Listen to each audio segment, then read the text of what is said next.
శ్రీమాత్రే నమ. జయ గురు దత్తాత్రేయ నమ. సింహరాశి వారికి జూలై 27వ తారీఖు నుంచి డిసెంబర్ 11వ తారీఖు మధ్యలో వక్రగమనం పొందబోతున్న శని భగవానుడి యొక్క ప్రభావం ఈ 138 రోజులు సింహరాశి వారి మీద ఏ విధంగా ఉంటుంది అని పరిశీలించినప్పుడు ఈ సింహరాశి వారికి ప్రస్తుతం శని అష్టమ స్థానంలో సంచరించడం జరుగుతుంది. సో అష్టమంలో ఉన్నటువంటి శని తృతీయ దృష్టితో దశమాన్ని కూడా చూస్తున్నారు. ఈ కారణం వల్ల ప్రస్తుతం సింహరాశి వారు వృత్తిపరమైనటువంటి ఇబ్బందులు, అలాగే ఏ పని, ఏ పేమెంటు, ఏ పని, ఏ ప్రామిసు కూడా అనుకున్న సమయానికి పూర్తి చేయలేకపోవడం వల్ల కొద్దిగా అవమానపడటం జరుగుతుంది. అంటే మాట తప్పడం, అది గౌరవంగా ఉన్న వాళ్ళకి కొద్దిగా షేమ్గానే ఉంటుంది. సో ఏదైనా అష్టమ శని ప్రభావం ఈ రాశి వారి మీద ప్రస్తుతం ఎక్కువగా కనబడుతుంది. అయితే ఇప్పుడు వక్రగమనం పొందడం వల్ల, అంటే వక్రగమనం పొందడం వల్ల తను శని ఇప్పుడు అత్యంత బలవంతుడై తన వెనకనున్న భావం మీద కూడా తన ప్రభావాన్ని చూపుతుంటాడు అన్నమాట. అంటే ఒక ఎడిషనల్ ఛార్జ్ సప్తమ భావం మీద శని భగవానుడికి టెంపరీగా ఈ 4 నెలల 18 రోజుల పాటు సప్తమ స్థానాన్ని శని భగవానుడు పరిపాలించబోతున్నాడు. ఇది సింహరాశి వారికి 7వ స్థానం మీద ప్రభావం. అంటే 7వ స్థానం అన్నది వివాహానికి సంబంధించిన విషయం.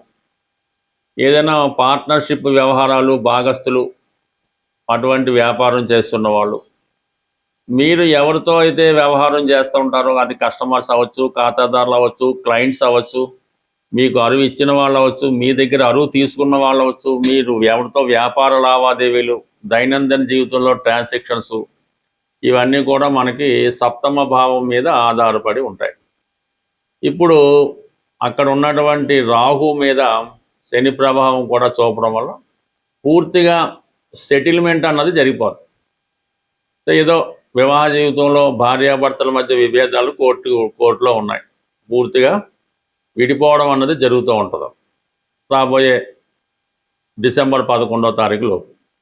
ఏదో పార్ట్నర్స్ వ్యవహారం, లేదంటే ఏదైనా మనం ఎవరితోనే ఎఫ్ఐఆర్ పెట్టుకున్నాం, లేదు ఎవరికన్నా మనం కలిసి వ్యాపారం చేస్తున్నాం, ఇవన్నీ కూడా ఒక విధంగా ఒక ఫైనల్ సెటిల్మెంట్కి రావడం జరుగుతుంటుంది. అది కొన్ని సందర్భాల్లో కష్టమైనప్పటికీ కూడా తర్వాత అంటే పూర్తిగా మీ మీద ఉన్నటువంటి బర్డెన్ని తొలగిస్తాడు.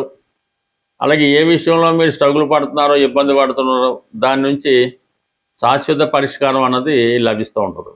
అంటే సాధారణంగా ఏదైనా ముళ్ళుని ముళ్ళుతో తీయాలన్న సామెతలాగా ఒక కష్టాన్ని మరొక కష్టంతో శని భగవానుడు తొలగించడం జరుగుతూ ఉంటుంది. అంటే దుఃఖాన్ని దుఃఖంతో తొలగించడం జరుగుతూ ఉంటుంది. బట్ ఏదైనా ఇది శాశ్వత సుఖాన్ని ఇవ్వడానికి ముందు మిమ్మల్ని కొంత ఇబ్బంది పెట్టి మీ యొక్క ఇటువంటి బంధాలు, ఎఫ్ఐఆర్స్ ఏమైనా ఉంటే వాటిని దూరం చేసి మిమ్మల్ని మళ్ళా మంచి వ్యక్తిగా మార్చడానికి, సంతోషమైన జీవితం ఇవ్వడానికి శని ఈ విధంగా పరీక్ష పెడుతుంటాడు. ఏదైనా గతంలో మీరు ఏదైనా పోగొట్టుకున్నది ఉంటే, అదొక స్థిరాస్తి పోగొట్టుకున్నారా, లేదంటే ఉద్యోగాన్ని పోగొట్టుకున్నారా, లేదంటే సంతానం దూరం అయ్యారా, భార్యతో విభేదాలా, లేదంటే మీకు సంపూర్ణంగా మీ ఆరోగ్యం పాడైంది, ఏదో దీర్ఘకాలిక వ్యాధితో ఇబ్బంది పడుతున్నారు. మరి ఈ సమయంలో అంటే జూలై 27 నుంచి డిసెంబర్ 11వ తారీఖు మధ్యలో తిరిగి మీరు పోగొట్టుకున్నవి తిరిగి సంపాదించుకోవడం జరుగుతూ ఉంటుంది. సో అది కొంతవరకు ఈ సమయంలో జరిగే అవకాశం ఉంటుంది. అయితే ఏది కూడా సునాయాసంగా అయితే రాదు. శని వక్రించేడు ఇది వచ్చేదని మాత్రం కాదు. దాన్ని చాలా కష్టపడి ఆ విషయంలో పనిచేయవలసి ఉంటుంది. ఏదో ఆరోగ్యపరంగా ఇబ్బందులు పడుతున్నారు, ఏదో కొద్దిగా దీర్ఘకాలిక వ్యాధి లాంటిది వచ్చింది అంటే కొన్ని నియమాలు మీరు పాటించాలి, కొన్ని అలవాట్లు తగ్గించుకోవాలి, క్రమశిక్షణతో మెలగాలి, ఆహారపు అలవాట్లు తగ్గించుకోవాలి, కొద్దిగా మత్తుని మనకు ఆనందాన్ని ఇచ్చే వాటికి దూరంగా పెట్టుకోవాలి. అప్పుడు మాత్రమే మీకు తిరిగి పోగొట్టుకున్న ఆరోగ్యాన్ని శని భగవానుడు ఇవ్వగలడు. అలాగే పోగొట్టుకున్న గౌరవాన్ని ఇవ్వడానికి ప్రయత్నం జరుగుతూ ఉంటుంది. బట్ ఏదైనా ఈ సింహరాశి వారు కంప్లీట్గా పరిహారం అన్నది ఈ రాబోయే 138 రోజుల్లో సరైనటువంటి క్రమశిక్షణతో, దీక్షతో, కొన్ని అలవాట్లకి, కొంతమంది వ్యక్తులకి దూరం అవుతూ చాలా నిడారంభరమైనటువంటి సింపుల్ లైఫ్ మీరు గడపడం వల్ల అటు అనారోగ్య సమస్యల నుంచి బయటపడతారు, ఆర్థిక సమస్యల నుంచి కూడా బయటపడతారు. బట్ ఏదైనా రాష్ట్రాధిపతి రవికి శని పరమశత్రు గ్రహం అవటం వల్ల మిమ్మల్ని ఎక్కువ కష్టపట్టే ప్రయత్నం శని భగవానుడు చేస్తూ ఉంటాడు. అందువల్ల దాన్ని మీరు రివర్స్ అవ్వాలంటే మీకు మీరుగా కష్టాన్ని కొని తెచ్చుకుంటే ఆటోమేటిక్గా శని ఇబ్బంది పెట్టడానికి ఏమీ ఉండదు. కాబట్టి ఒక క్రమశిక్షణ అనేటువంటి జీవితాన్ని మీరు గడిపితే శని మిమ్మల్ని మీ వంక చూడకుండా తన పని తను చేసుకుంటాడు. స్వస్తి.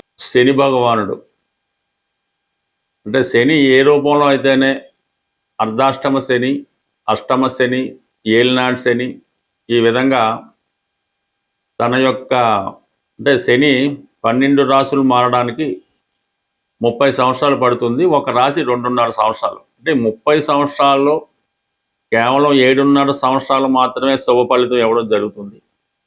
మిగతా 22 సంవత్సరాలు కూడా జాతకుని ఏదో విధంగా ఏదో భావాన్ని బట్టి ఆ క్రమశిక్షణతో స్ట్రగుల్ ఇవ్వడం జరుగుతుంటుంది. అయితే శని పెట్టినటువంటి ఇబ్బందులు, అంటే శని ఇబ్బందులు అనడం కన్నా శని ఇచ్చే అవకాశాలు ఉపయోగించుకోవడం అన్నది చాలా ఈజీ మాట.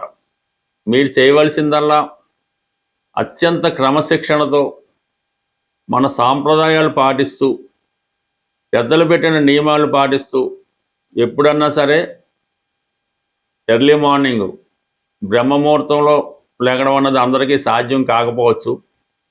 సూర్యోదయానికన్నా ముందు నిద్ర లేవడం, మధ్యాహ్నం నిద్ర అంటే అది ముసలి వాళ్ళకి, రోగులకి ఎగ్జాంపుల్ ఉంటుంది తప్ప మధ్యాహ్నం అనేది నిద్ర ఎట్టి పరిస్థితుల్లో కూడా నిద్రపోవద్దు.